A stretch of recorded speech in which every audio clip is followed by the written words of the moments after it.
Детонит Плачковица и во ова првенство го победи Осогово во Кочани и покажа дека е нерешлива енигма за жолто-сините. Поразот дојде како последица на неискуството на поголем дел од фудбалерите, кои на моменти како да забораваат дека играат во втората лига, каде секоја грешка скапо се плаќа. При тоа недостасува истрпливоста во играта, па се добива впечаток дека недостасува одговорност во одредени клучни ситуации, поради што се прават дупки во одбраната, кои противникот максимално ги користи. Веројатно треба да се размислува колку пати противничките фудбалери излегува сами пред голот на Јовановски и да се бара начин тоа да се спречи.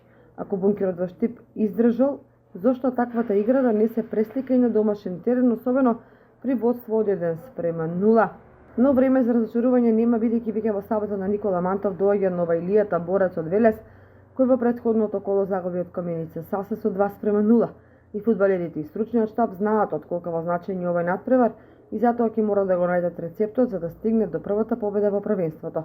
Поддршката е неопходна и од навивачите кои знаат да бидат 12 играч.